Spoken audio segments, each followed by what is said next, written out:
Esse daqui é nosso tema de hoje.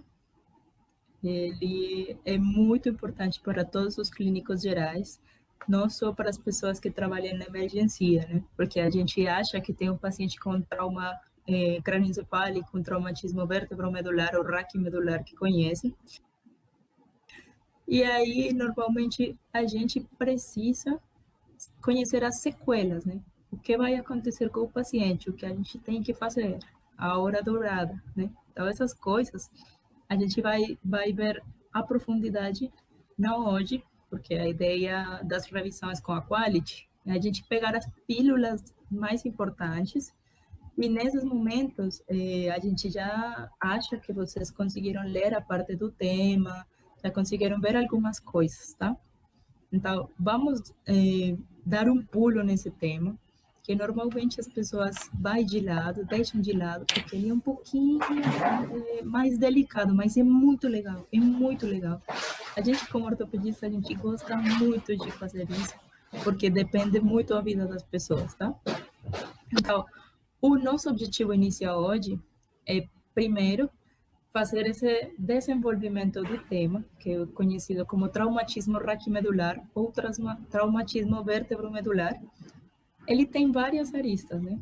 O que a gente vai falar hoje um pouquinho, para abrir a mente de vocês e que vocês entendam que ele é muito simples e muito importante. Vamos falar um pouquinho da definição e epidemiologia dele.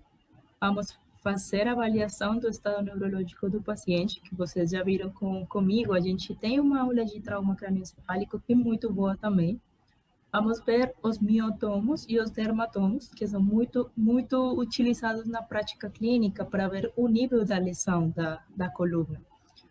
Vamos ver os segmentos dos nervos espinhais e as áreas de atuação, como identificar o choque neurogênico e medular, qual é a diferença dos dois, né? Se você já sabe, muito legal. Se você ainda está na dúvida, tipo, choque neurogênico, choque medular é a mesma coisa? Eu acho que tem que ter em conta que não. Também vamos ver os efeitos do traumatismo vértebro-medular em outros sistemas, quando suspeitar da lesão, síndromes medulares, os mais importantes e relevantes com o trauma, porque tem um monte, e um pouquinho da morfologia das lesões, tá bom?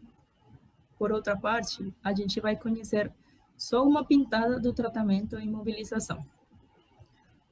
Isso aqui é só para afiançar o que a gente professa muito nas mentorias, e além disso, que nossa parte mais importante não é só o texto, não é só o conhecimento do livro, é a parte que o profissional, o médico, qualquer pessoa tem na cabeça. Então, se você pode filmar uma ideia, pode criar alguma coisa no seu pensamento, você vai conseguir materializar essa ideia, tá bom? Então, acredite no seu potencial, acredite que você já é médico, acredite que você já é profissional, e você está passando por coisas muito mais difíceis que apresentar uma prova. Então, mantenha isso na cabeça e se prepara bem para a vida, tá bom?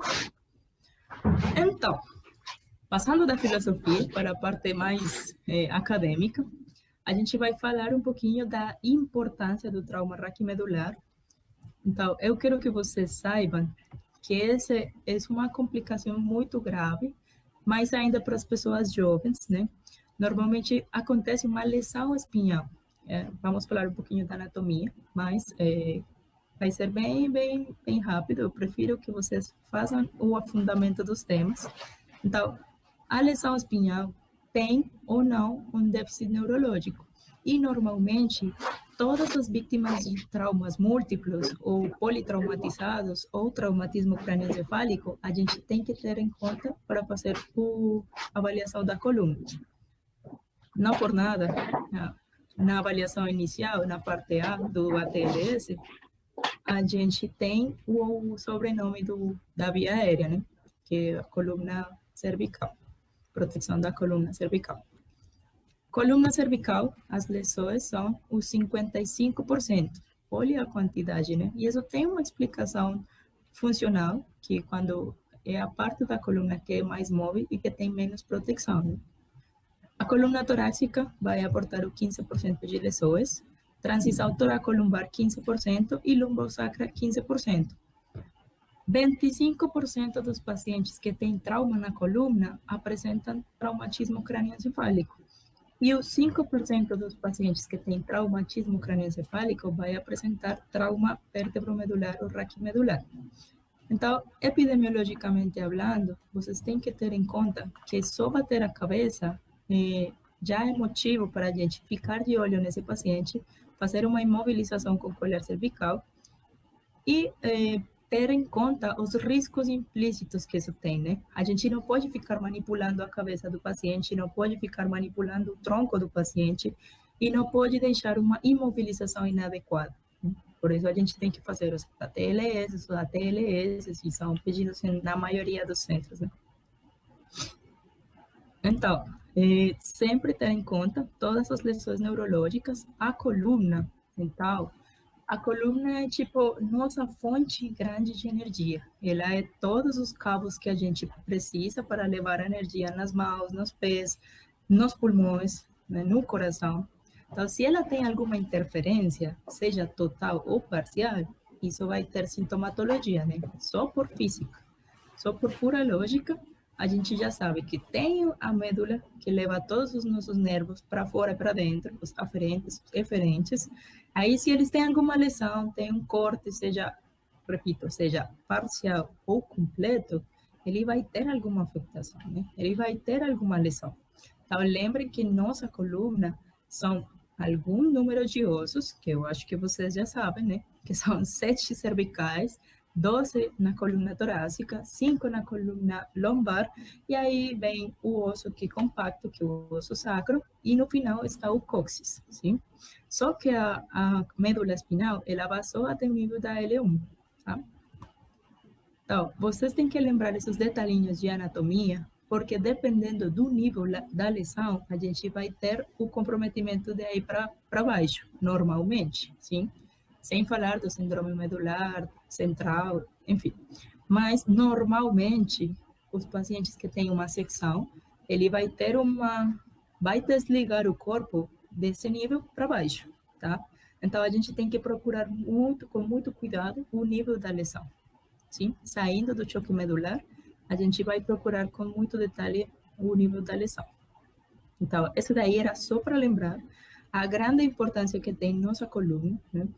Lógico, a gente tem curvaturas, que a evolução deu para a gente para conseguir ficar em 2 pés, mas essa mesma curvas, né?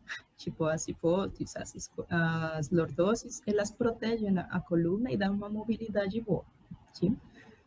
Os ossos vertebrais, lógico, são ossos irregulares.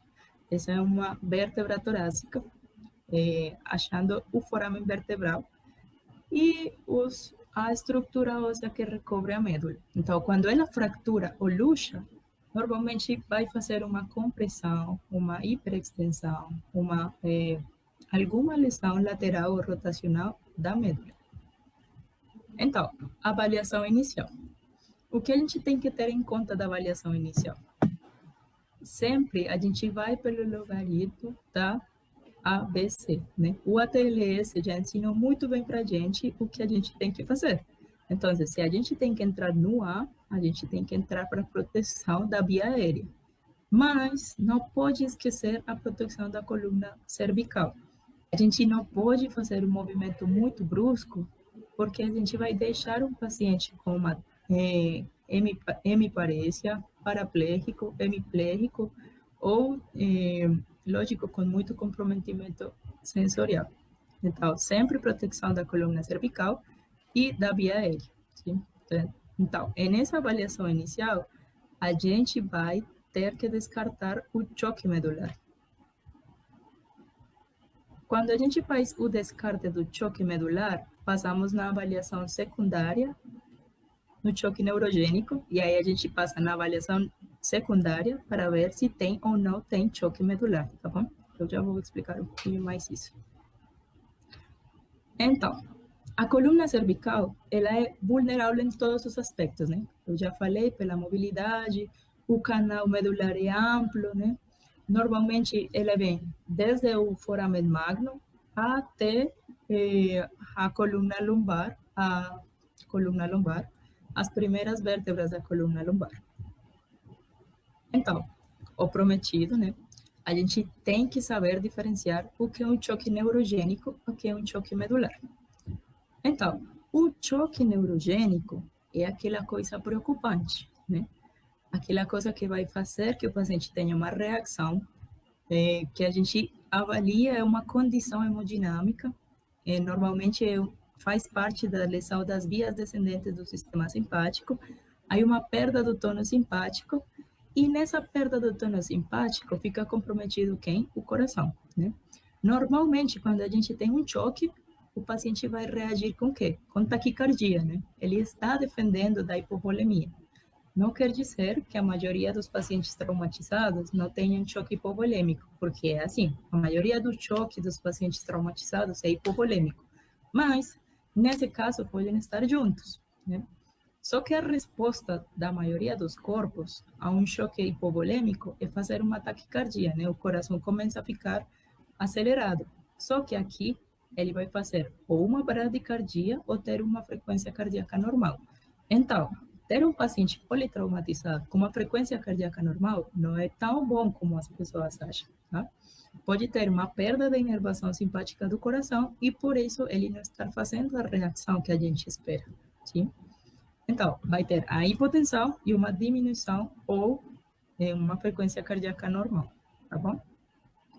Aqui, quando a gente diagnostica um choque neurogênico, a gente vai ter que fazer uso de vasopressores. Normalmente, utilizam atropina. Sim? A gente utiliza atropina, mas eu quero que vocês tenham em conta. Ele é o mais raro que as lesões do choque medular, mas, logicamente, é muito mais grave. Então, falando do choque medular, a gente sabe que o choque medular é uma resposta da medula como tal, sim? Choque neurogênico, comprometimento de todos os planos nervosos, do sistema nervoso simpático do coração e medular da medula. Mais fácil. Então, se a gente tem um choque medular, a gente vai ter meio que um apagão, sim? A medula fala meio, cara, eu levei um trauma muito forte, eu não vou funcionar. Desde o nível do trauma para baixo. Então, nem os reflexos estão funcionando. Então, por isso, o reflexo bulbocavernoso é perdido, que é a nossa sinal de perda do choque medular. Então, daí para baixo, a pessoa vai perder a flacidez, vai ter uma flacidez e vai ter uma perda aguda dos reflexos. Na perda das funções motoras e sensitivas, lógico, vai ser por baixo da lesão e a gente não sabe se vai voltar ou não vai voltar à normalidade, porque está nesse momento de apagão, como se a gente tirasse a luz da cidade. Com o tempo, ele pode retornar, começa com o retorno dos reflexos e ele passa para ser uma hiperreflexia. Na fase aguda, a gente não sabe o que está acontecendo. Então, não esquenta a cabeça se você trabalha na emergência, por exemplo, e começam as pessoas, os acompanhantes do paciente, a perguntar: doutor, doutora, ela vai ficar paralítica, ela não vai conseguir mexer, ela... Não sei. Como que você não sabe? Não sei. A gente tem entre 24 e 48 horas para sair da fase do choque medular, né? Até a gente não recuperar o reflexo bulbocavernoso, a gente não sabe se vai ter uma lesão definitiva, tá bom? Então, por isso a gente simplesmente tem que falar, não sei se vai voltar ou não. O diagnóstico é de exame secundário. Esse diagnóstico aqui não é da avaliação primária. A avaliação primária, a gente descarta o choque neurogênico. A gente vai fazer o tratamento do choque neurogênico na parte C, né? A parte C da avaliação primária, porque a gente vai ter que dar volume, vai ter que dar vasopressores. Mas, no choque medular, a gente vai fazer essa avaliação depois. É a parte da avaliação secundária, tá bom? Vocês têm que ter claridade. A avaliação primária são as coisas que vai matar o paciente rápido, né? A, B, C. E a parte da avaliação secundária é a parte das sequelas, o que a gente prefere evitar. Esse daqui eu vou fazer um resumo do que eu acabei de falar. Então, a coluna normalmente está em choque medular, entre 24 e 48 horas. É muito estranho que passe de 24 horas. O reflexo bulbo cavernoso, que eu vou contar para vocês, tem que fazer toque rectal no paciente traumatizado? Tem. Não tem jeito. Tem que avaliar a tonicidade do esfíncter anal. E tem que apertar o glande? Tem que apertar o glande. É o nosso jeito de avaliar, nosso jeito de praticar uma boa clínica médica. Então, a gente aperta o glande do pênis e o esfíncter anal, ele vai contrair. Se isso não está, o paciente está em choque medular. Quando isso volte, a gente já saiu do choque medular e a gente pode avaliar o nível da lesão. Corticoides, eu quero que vocês levem isso para casa. Alguns serviços utilizam, né? Os serviços de neurologia de algum professor que já tem experiência, sei lá, muita coisa. A gente não vai brigar com a experiência dos professores e chefes, mas a TLS fala que não está indicado, ele não faz diferença no tratamento. Tá? Muito tempo se falou da metilprednisolona, da prednisolona, mas não está indicado, não tem comprovação que isso melhore o paciente. Agora vamos falar um pouquinho da hipótese diagnóstica. A gente tem que conhecer anatomia. Não tem como o médico não conhecer anatomia, não tem como o médico não ficar de olho nas partes importantes. E, lógico, como o nervo vai conectar com o músculo e vice-versa, né? Então, essa é a parte mais importante no trauma vertebromedular. A avaliação do estado de consciência vem na avaliação inicial. Tipo de trauma, como aconteceu, se ele ia num carro, se ele caiu de uma altura de 2 andares, 3 andares, se caiu sobre o calcanhar, se alguém pegou ele, virou, se bateram nele, se foi uma arma de fogo. A gente tem que conhecer isso, porque o nível da lesão é diferente. Enquanto a avaliação radiológica, normalmente a gente seguia pelos parâmetros canadenses, né? Se ele não tem dor, se está consciente, se o mecanismo de trauma é leve, a gente tem que dar uma olhada nisso, deixa a colinha ali no consultório, porque muitas vezes não precisa raio-x, mas se você deixa de mandar o raio-x para quem precisa, pode sair do consultório com uma luxação, com uma fratura, e aí a lesão secundária vai ser pior que a lesão do trauma, né? Vamos manter o paciente imobilizado no caso de dúvida. Se você, como médico ou médica, tem a dúvida de que o paciente pode ter alguma lesão na coluna, deixa ele imobilizado. Só não deixa ele deitado na prancha rígida mais de 2 horas sem proteção, porque ele vai fazer úlceras e é muito, muito incômodo estar numa prancha rígida. Então, a gente pode ter 2 tipos de lesões medulares, completa ou incompleta. A lesão medular completa significa que daí para baixo a gente não vai ter nada de função, nem motora, nem sensitiva. E a lesão incompleta, que ainda tem certo grau de função sensitiva ou motora. Não significa que não esteja lesionado. Pode ter uma parte que ficou boa, então por isso ele está sentindo. E depende se é térmica, se é depressão, se é de somente motora, né? Então por isso a gente tem que fazer toda a avaliação neurológica.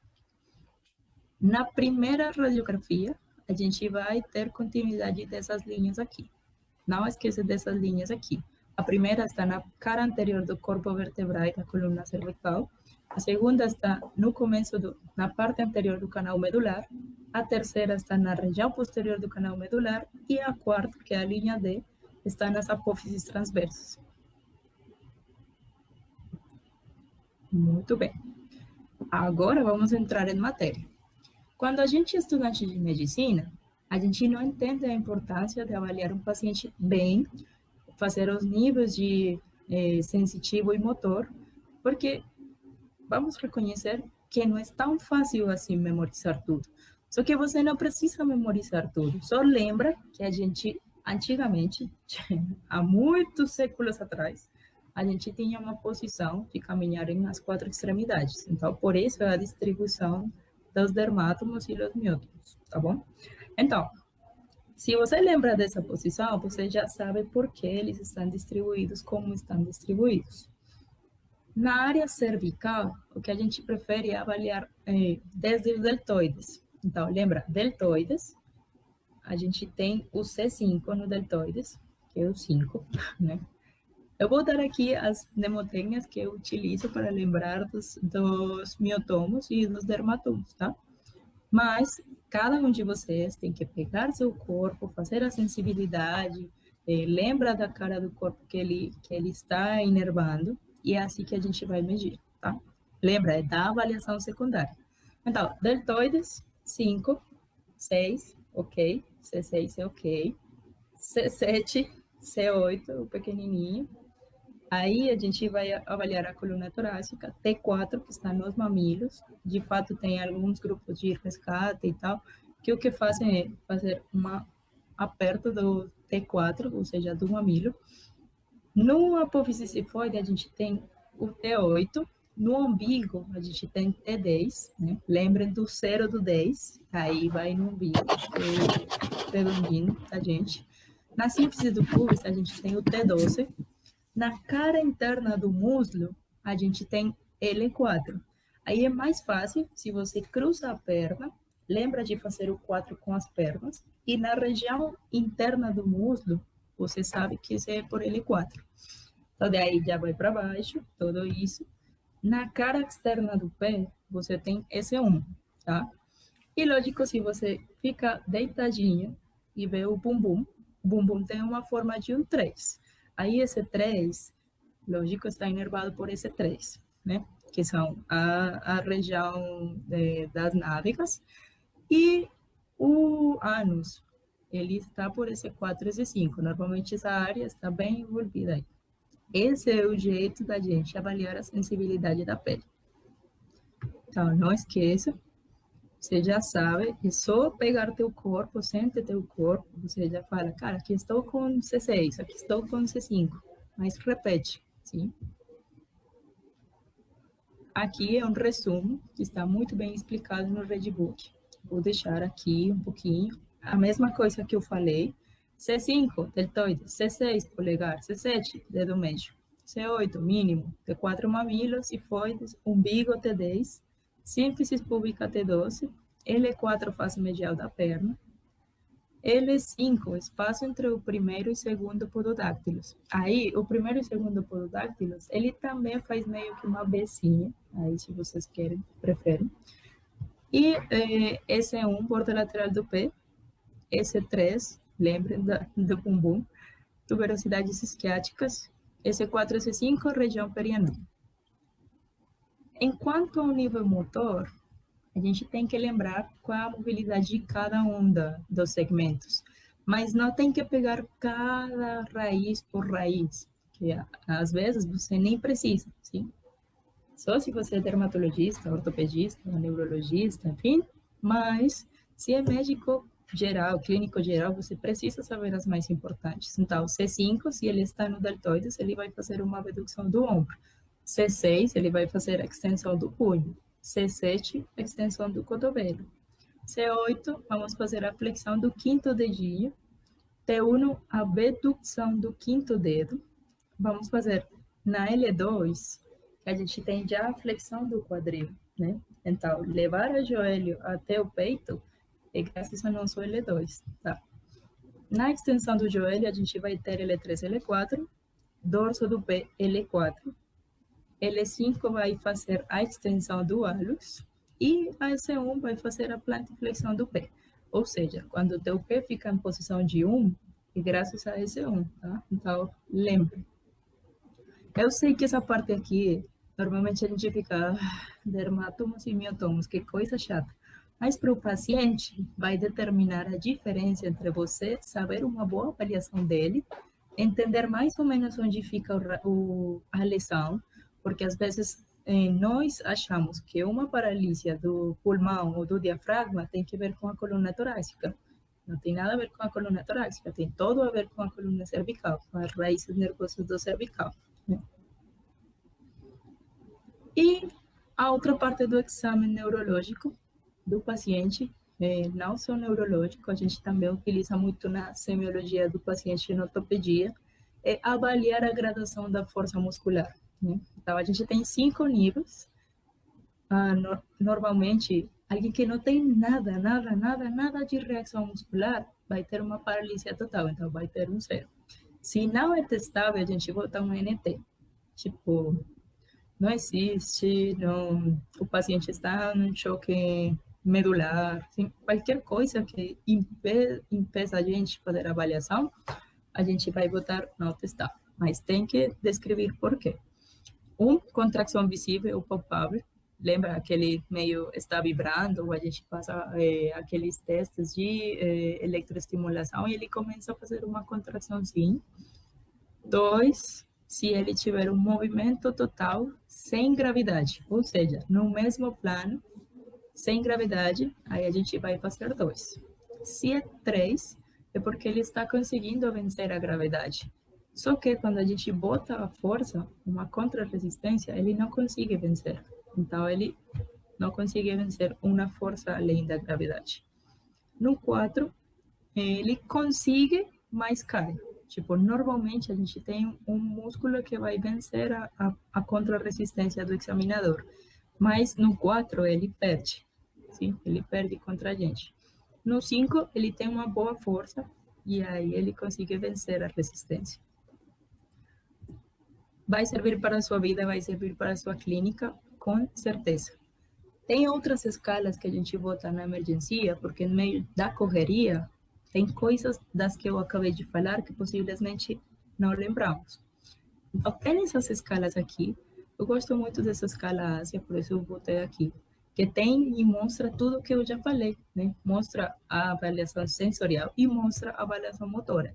Se você não lembra alguma coisa, você pega a folha e só de olhar a gente já lembra de tudo. Né? Já sabe que faz, que se faz, se não faz. E sempre fazer direita, esquerda. Sempre. Tipo, se ele mexeu o braço direito, não significa que não tem uma lesão contralateral, tá bom? Agora, vamos falar um pouquinho da parte importante no trauma, que também é muito importante. Lembrem que o diagnóstico e o correto tratamento vai ser um conjunto da clínica e um bom exame radiológico. Então, o que a gente vai pedir? Se eu tenho a suspeita que tem uma lesão cervical, raio-x da coluna cervical. Ou se ele tem algum mecanismo grave, ou se tem um TEC, ou se é um politraumatizado, ou é uma desaceleração de carro, um acidente de trânsito, a gente vai preferir radiografar a coluna cervical. Quais são as incidências? Lateral, perfil, é o mais importante. Lembra que tem que visualizar as 7 vértebras cervicais, o começo da primeira vértebra torácica e o occipúcio completo, né? Completo não, a parte final. Se vamos precisar AP, ok? Lembre da importância das duas projeções. E a transoral, que a gente vai pedir o paciente abrir a boca para visualizar a articulação atlantozoidea. Vamos tirar um raio-x da coluna toda se a gente acha alguma fratura em qualquer nível.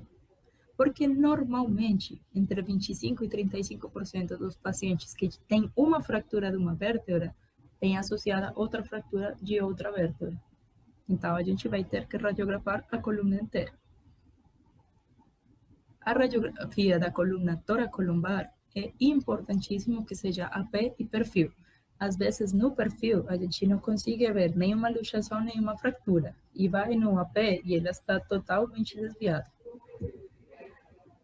Então, lembre das 4 linhas que eu falei, são muito importantes. Se a gente vai seguindo elas, por exemplo, aqui, vai seguindo a anterior, perde, né? Vai seguindo a 3, perde. Tipo, tem lesões que não são tão gritantes como essa daqui, mas, igualmente, a gente tem que seguir as boas práticas e ser bem rigoroso na avaliação do paciente. Essa daqui já é uma tomografia. Quando a gente tem a suspeita, a gente prefere fazer a tomografia. E nos hospitais que têm mais recursos, eles quase que entram na tomografia direto. É o estudo inicial ideal, só que não todos os hospitais vai ter tomografia para todo mundo. mas um raio-x vai ter. Esse daqui é um comparativo que eu gosto de trazer, porque normalmente até parece que a coluna cervical está bem, né? Mas, se você procura a primeira vértebra torácica, você entende que possivelmente esse paciente não está mexendo nada, né? Por quê? É uma anterolistese severa, né? Uma subluxação horrível entre C7 e T1. Olha aqui, enorme. E essa V é uma coluna normal, né? Tem um pouquinho de... são detalhes, mas é relativamente normal, né? Na avaliação radiológica, lembre que a gente vai pedir a transoral para avaliar as primeiras vértebras, que são atlas e axis. O que a gente vai procurar é o dentinho. A gente vai, ele se chama o processo odontoide, né? Do axis. A gente vai avaliar as massas laterais do atlas e as massas laterais do axis. Todos eles têm que ter um bom alinhamento. Deixa eu mostrar aqui mais detalhadamente. Normalmente a fratura, quando a gente tem fratura no C2, está bem na base da odontoides, ou seja, nessa divisão entre 1 e 3. Apofísis odontoides, esse é um zinho que vocês veem aqui. Massas laterais do atlas, logicamente está do lado e lado. Aqui tem o corpo vertebral do axis, que ele é bem irregular. Se todas as vértebras são irregulares, o corpo vertebral do axis é bem mais. E as articulações atlantoaxídeas estão aqui. Elas têm que ter esse espaço, né, articular, não tem nenhuma linha de perda da continuidade. As fraturas que a gente pode achar nessa área são a fratura de Jefferson, normalmente por uma compressão axial, sim? Alguém apertou muito forte a cabeça para baixo e a vértebra axis, ele meio que explodiu, sim? Então, normalmente ele fica em 4 partes, fica muito aberto. Tem uma pouca associação com lesões neurales e cirúrgica. Lógico, ele vai ficar muito instável, né? Até porque o movimento de rotação ele fica ali. A outra é a fratura do dente do axis. Eu vou mostrar aqui para vocês. Tem aqui bem na basezinha do dente, mas a suspeita veio da radiografia lateral. Olha aqui. Então, normalmente é alta energia por um cisalhamento ou uma hiperflexão da cabeça, né? Aquele acidente de trânsito.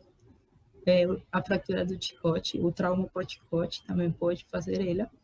O raio-x é o transoral, que já a gente falou, e depois a gente ter a suspeita, prefere fazer uma tomografia. Descendo um pouquinho, né? O mais era o 55% da estatística, que era a coluna cervical. Vocês têm que ir, dar uma avaliada, tem que ver outros tipos de fraturas e tem que treinar bastante olhando as linhas da coluna no raio-x do perfil. Mas agora falando da coluna toracolumbar, a maioria das fraturas do esqueleto axial e mais ainda na transição toracolumbar. Isso por quê? Porque ali é um ponto de máxima mobilidade. Se é um acidente de trânsito ou mecanismos de trauma por alta energia, normalmente vai ser pacientes jovens, o que vai gerar o quê? Perda de força laboral, vai perda de dias laborais, vai ter complicações sistêmicas muito grandes, sim? Então, economicamente e pessoalmente, todas as lesões medulares são muito importantes. Nos idosos, os pacientes idosos pela osteoporose, eles já começam a fazer fraturas patológicas ou começam a criar algumas estruturas como osteofitos e não precisa muita força para se fraturar. Tipo, um giro na cama, um pulo numa escadinha, ele já vai ter uma compressão. Sim. Então, a gente prefere fazer tomografia. A ressonância magnética normalmente é para avaliar os tecidos moles. E normalmente com o raio-x a gente já tem a lesão na mão. Olha, esse é um raio-x AP, né, com desvio, laterolistesis da coluna torácica. Aqui tem outra fratura, que é a fratura de Chance. Normalmente é a fratura do cinto de segurança. É uma lesão que normalmente vem, eu quero mostrar aqui, é de trás dos elementos posteriores do corpo vertebral. Sim, então ela está bem definida, se vocês enxergam aqui na setinha, ela está bem delimitada e é netamente óssea. Só que pelo mecanismo de trauma, porque ela é pelo cinto de segurança, normalmente pode ter um comprometimento no abdômen, nos órgãos abdominais, nas vísceras. Sim? Então, fechando com aquela parte da avaliação radiológica, sempre lembra que para confirmar a lesão vertebral, mais ainda na área cervical, a gente prefere uma tomografia, sim? E muito mais demorado, ele vai servir para avaliar as partes moles, em caso de que uma parte do osso esteja lesionando o canal, enfim. Ele é pouco utilizado na parte aguda. E, lógico, vai ser para pacientes estáveis. Nos pacientes fazendo tudo isso. Nem tira o colar cervical e só fica focado na reabilitação hemodinâmica do paciente. Sem esquecer do choque neurogênico, tá? Agora, na conduta terapêutica, a imobilização do paciente é muito importante. Como? Sim. A imobilização do paciente ele é muito importante. De hecho, é a parte mais importante do tratamento. Então, todos os pacientes vão precisar um colar cervical, mas não é só o colar cervical, sim? O colar cervical, ele vai impedir a pessoa fazer flexo-extensão da coluna cervical. Mas tem outros movimentos que também deixam em risco o paciente que está com uma suspeita de lesão. Então, a gente tem que botar aquelas almofadinhas do apoio lateral e aqueles cintos para assegurar toda a cabeça. Sim? Em caso que a prancha, porque tem muitas pranchas que não tem aqueles almofadinhas do lado, tem que ficar uma auxiliar assegurando a cabeça. Lógico, é muito menos seguro, mas tem que ficar. Tem que prever a mobilização e a rotação. E a lateralização. A prancha longa, que essa que todos nós já conhecemos, treinamos no ATLS, enfim, ela causa escaras. Normalmente o paciente ele faz uma úlcera por pressão muito rápido, então a gente prefere tirar eles das pranchas pelo menos às 2 a 4 horas. Além disso, não sei se vocês já tiveram uma prancha rígida, é super, super, super incômodo.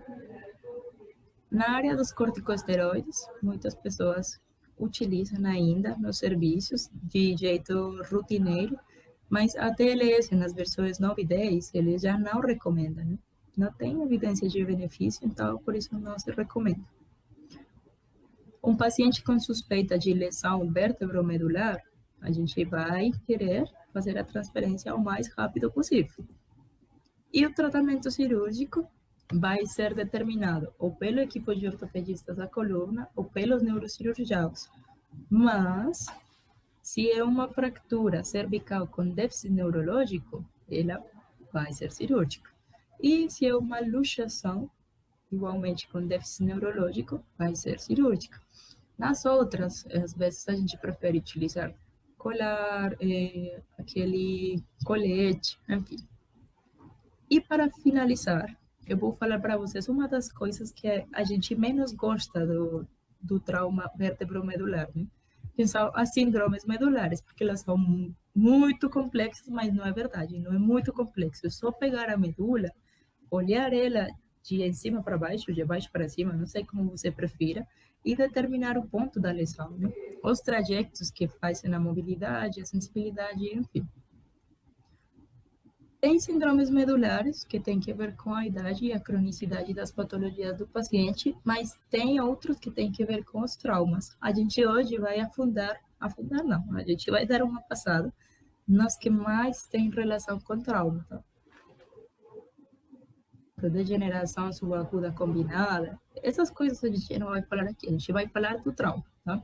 Por exemplo, o síndrome central da medula, que eu estou mostrando aqui para vocês, quando tem uma secção medular completa, ela tem uma secção medular completa, ponto, sim? A gente vai falar do síndrome medular anterior, do Brown-Séquard, mas vamos falar do síndrome medular central. Ele é mais comum nos pacientes idosos. Normalmente eles fazem uma hiperextensão, fazem um comprometimento vascular da medula, e é por essa falta de irrigação na medula que ele vai fazer uma desproporção da força motora dos membros superiores e inferiores. Normalmente, se a gente tem uma lesão na medula, e aí para baixo fica comprometido. Os membros superiores, eles estão melhor do que os inferiores. Mas no síndrome central da medula, é ao contrário. Os membros inferiores, eles estão melhor que os membros superiores. Então, a primeira recuperação é assim, e é sequencial. Primeiro, os membros inferiores. Segundo, a função vesical, ou seja, vai de baixo para cima. Então, primeiro, membros inferiores. Segundo, função vesical. Terceiro, os membros superiores. E, por último, nas mãos. Ele tem um prognóstico melhor que as outras lesões incompletas. O síndrome anterior da medula, ele está associado com paraplegia e dissociação da perda sensorial. Então, o paciente, ele vai perder a sensibilidade à dor e o reconhecimento para a temperatura, a sensibilidade térmica. Mas, curiosamente, ele vai preservar todas as funções da coluna posterior. Então, sensibilidade proprioceptiva, vibração e pressão, ele vai conservar, né? Às vezes, ele está relacionado com infarto da medula pelo comprometimento da artéria espinal anterior. De todas as lesões incompletas, ele tem o pior prognóstico. E falando um pouquinho do síndrome de Brown-Sequard, a gente tem uma hemissecção da medula. Normalmente, ela está associada com traumatismos cortocontundentes, sim? Uma lesão cortante na região da medula. Então, comprometimento motor vai ser do mesmo lado da lesão, mas a perda da sensibilidade vai ser do lado contralateral. Às vezes, ele tem um grau de recuperação e ele é de relativamente bom prognóstico. Vamos tocar estas duas, mas elas são mais de patologia crônica. O síndrome de cone medular, ele é por uma compressão mecânica externa da medula, está associado mais com outras patologias, tipo fraturas ósseas, mais fraturas ósseas patológicas, neoplasias extramedulares, abscessos epidurares, deformidades do paciente, congênitas, adquiridas, enfim. E o síndrome da cauda equina, para finalizar. Normalmente, em trauma não se dá o síndrome da cauda equina, ele é mais frequente em pacientes com histórico de hérnia discal, fazem uma perda parcial ou total das funções da área do nível da lesão para baixo. Então, função sexual, urinária, intestinal, ocasiona uma paralisia flácida. Preservação parcial de sensibilidade e motricidade sem hiperreflexo, que é o mais curioso. Quando os pacientes têm um trauma vertebromedular, normalmente eles desenvolvem uma hiperreflexia, mas na cauda equina não. Tá bom? Então, gente, por enquanto, era isso que eu queria compartilhar com vocês. Eu estou aguardando aqui suas dúvidas. Mas a gente aqui está fazendo a preparação do Revalida. Então, a gente está fazendo aulas curtas, baseadas no nosso livro do Redbook.